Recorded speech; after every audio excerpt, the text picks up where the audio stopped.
آپ کی خدمت میں عرض کر رہے ہیں کہ کربلا واقعے کا نام نہیں ہے، کربلا ایک تہذیب کا نام ہے، کربلا ایک تحریک کا نام ہے، کربلا ایک ریولیشن کا نام ہے۔ کربلا کا مطلب وجود انسان کو بیدار کیا جائے، غفلتوں کی نیند سے اسے اٹھایا جائے اور یہ سمجھایا جائے کہ دنیا میں کس مقصد کے لیے لایا گیا۔ سوئے ہوئے معاشرے کو حسین ابن علی نے اپنے خون کی قربانی سے بیدار کیا۔ صرف اس معاشرے کو نہیں بلکہ تا قیامت یہ خون ہر سوئے ہوئے انسان کو بیدار کرتا رہے گا۔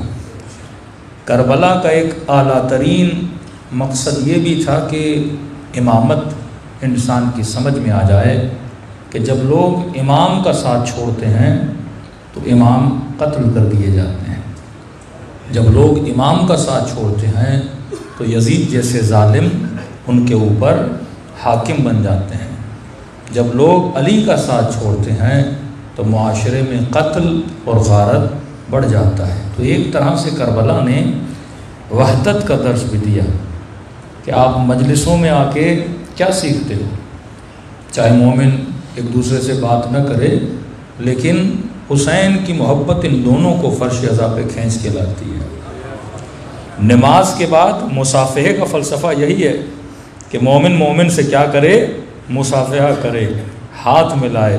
کہ کل ہم نے بتایا کہ خوف خدا کی نشانیوں میں سے ایک نشانی یہ ہے کہ انسان کے اندر ایتھیکل ایگریمنٹس ہونے چاہیے، اخلاقی طور پہ مضبوط ہونا چاہیے۔ اب یہ نہیں کہ اخلاق صرف اپنی بیوی کے ساتھ، اپنے بچوں کے ساتھ، بلکہ اخلاقی طور پہ ہمسایوں کے ساتھ بھی اس کا اخلاق اچھا ہونا چاہیے۔ ہمسائے صرف نہیں، پڑوسی صرف نہیں، فرمایا تیرا اخلاق ایک حیوان کے ساتھ بھی اچھا ہونا چاہیے۔ ایک چڑیا کے ساتھ بھی تجھے بد اخلاقی کرنے کی اجازت نہیں ہے۔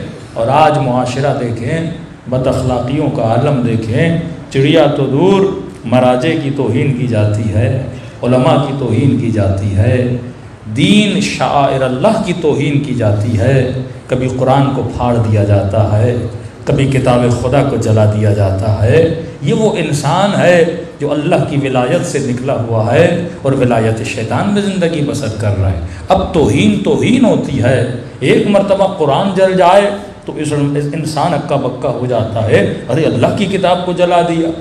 اسی طرح کربلا میں نبی کے نواسے کو کاٹا گیا، ان کے لاشے پہ گھوڑے دوڑائے گئے، وہ بھی تو توہین اسلام ہے۔ بلکہ یہاں تک بول دیا اگر کوئی مومن کی توہین کرتا ہے یہ بالکل ایسے ہے جیسے خانہ خدا کو گرا دیا جائے۔ تو یہ بھی ہماری کچھ غلط فہمیاں ہیں کہ ہم سمجھتے ہیں کہ توہین صرف یہ ہے کہ کتاب جلائی جائے۔ بندہ خدا اگر تو کسی مومن کی توہین کرتا ہے، بندہ خدا اگر تو کسی انسان کی توہین کرتا ہے، اگر کسی انسان کو ذلیل کرتا ہے تو یہ بھی برابر ہے اس توہین کے۔